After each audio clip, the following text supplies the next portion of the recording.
Welcome to the Executive Mom Show. This show is for working women to give you some inspiration for your busy work week ahead. Today's topic is how to be classy at work. Now there is so much here. I have to divide this into three parts. I'm going to start with the physical because that is just what you see first. We are visual creatures and that's kind of the first impression that you get. So I'm going to start physical. Part two will be the demeanor or behavior of a classy woman. And part three will be things. So what are the key items that working moms need to be classy in the workplace? So I want to be clear. I am not all these things. I aspire to be all of these things, but I am not here saying, oh, I'm so classy. Here's how you can be just like me. I find that super annoying. These are also my opinions. I would love to hear if I'm off. I could be off on a few things. I have some strong opinions here, which could be completely off. So I'd love to hear thoughts. I did also ask my husband this morning. I said, hey, when you think of a classy work woman, what comes to mind? And what he said was put together and not crass. And I appreciate that because he mentioned the physical put together and then not crass, which is more of the demeanor behavior. So we're going to cover, again, all those three topics, but it was fun to get a male's kind of whim perspective this morning. So part one, appearance, physical appearance. I'm going to start big picture, and then I'm going to go into details.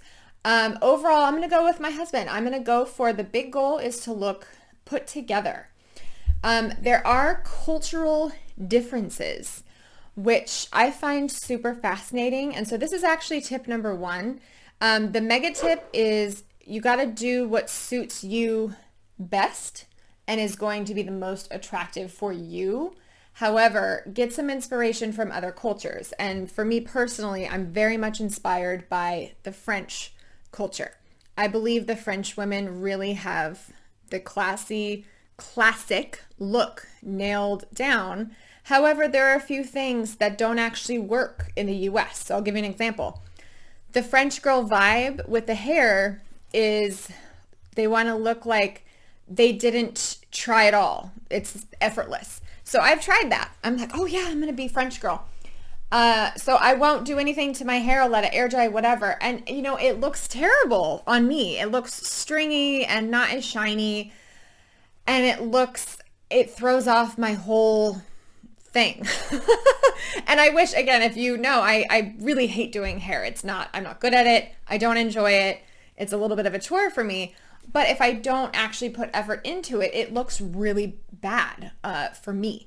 So mega tip is get some inspiration from some other cultures, but at the end of the day, you have to do what's going to suit you best. What looks best on you. If you have naturally curly, beautiful hair, you might be able to just not do anything and it will suit you so well, and maybe not even coloring it, but go with what suits you well. Don't be so inspired by the French girls that you kind of look a little bit not so best, not your best.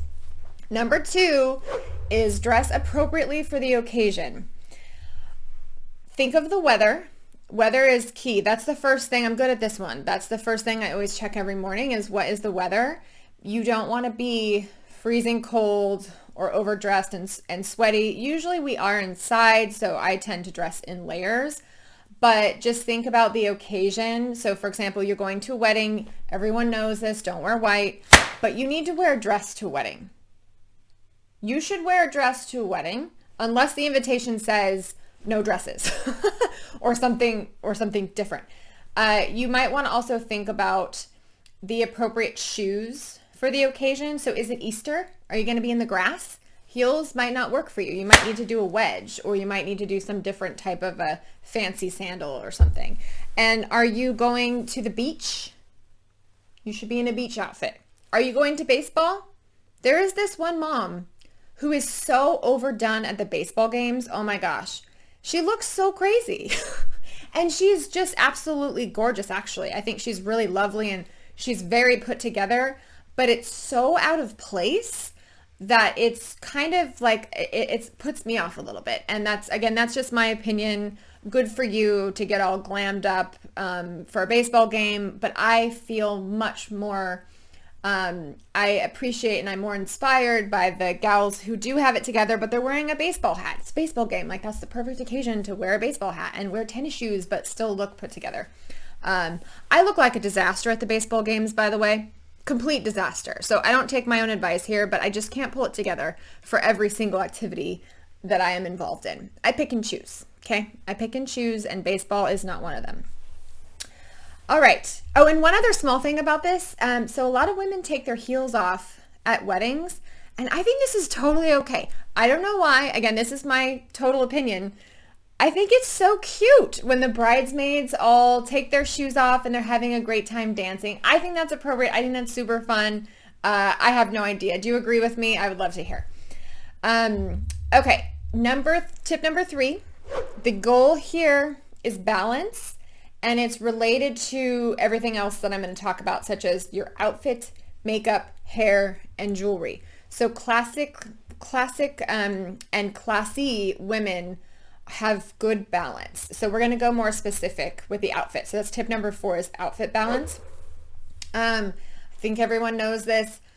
If you're going to go loose on top, you probably want to go tight on bottom, or vice versa. If you're going to go loose on bottom, tight on top.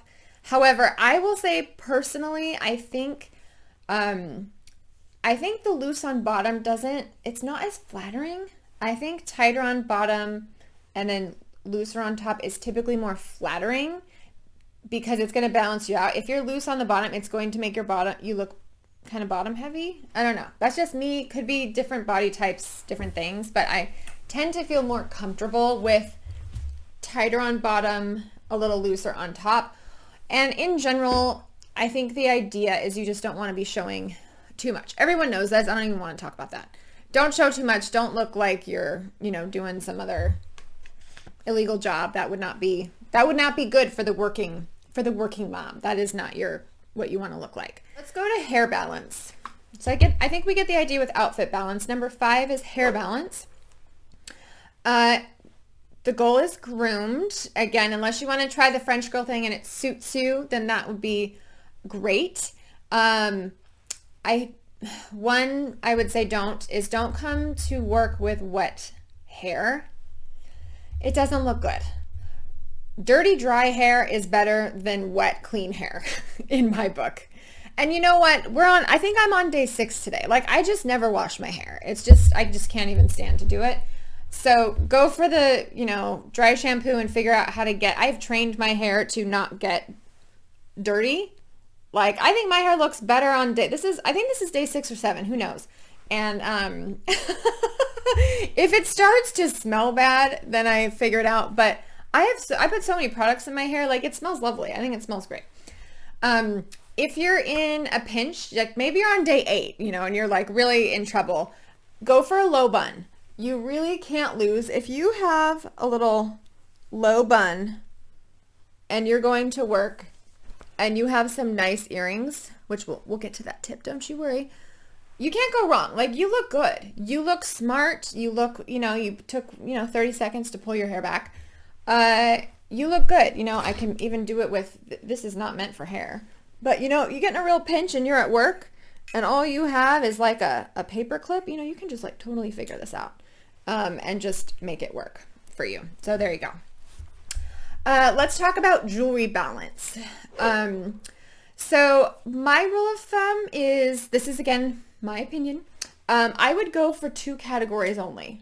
So my favorite are rings, and I wear these are diamond studs that my husband gifted to me. You don't need to wear diamonds. I wore CZs before I got these. These are fairly new.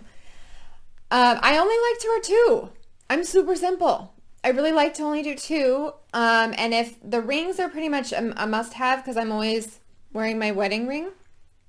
So I'll either do rings and a necklace, or I will do, this is probably my most common, and this is like every day. I don't even think about this.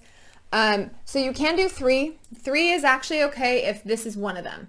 These little stud earrings sometimes don't count. So if I wanted to wear a watch, which I think is very classy, This is, it's just a personal thing, I think, but you could do your watch here, but this is okay. Do you see how it's not overpowering? But if I put on a necklace, and I have this happening, it's just too much, in my opinion. And I love Coco Chanel. She says, before you leave the house, look in the mirror and take one thing off. I think I have that figured out, because if I took one thing off, it's either the watch or my blazer, and I would not be running around in a tank top. So at work, no tank tops at work. Let's talk about makeup. Makeup is number 7, balanced. We all know this one. If you're going to do bold lip, go lighter on the eyes. If you're going to do a darker, smokier eye, do more natural lips. I love to just do chapstick a lot of times, or actually this is one of my favorites. It's a Chanel. This is a Chanel lip gloss. I can't even read what it is. It says number 3, but I will link it below, but it's a very classic looking, gives you some nice shine, but not a ton of color. Number 8 is nails. My book is nude or red, short. Don't look closely at mine. Mine are starting to peel off, but luckily when you do something nude, you can't tell. You really can't tell unless you're looking really closely.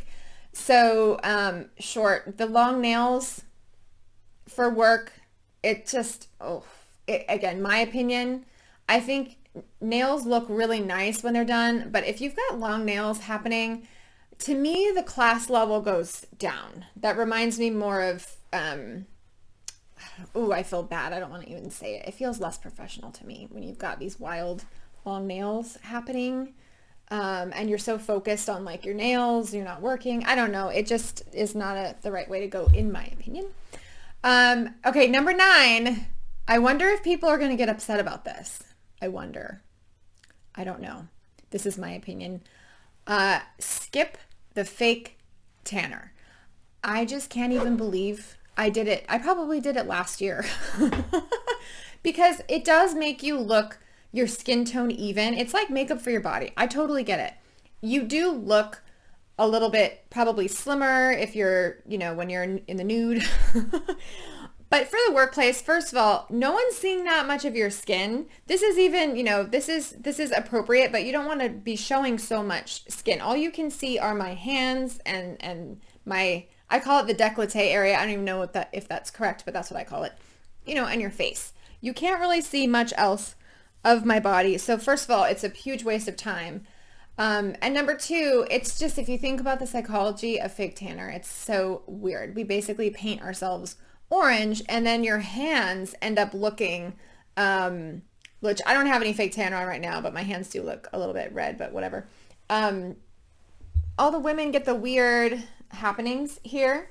It's just so bizarre. I think we're going to look back in 10 years and say, I can't believe we did such a crazy thing to our bodies, and then it peels off and it looks just terrible. It's just, I think that is a skip if you want to be a classic woman, classy lady at work. Skip the fake tanner. Sometimes it gets too orange and it peels off and it stinks, and it's just, I would skip that. Now what you can do instead, because I get it, you want to have the glow. I am in love with this product. This is Patrick Ta.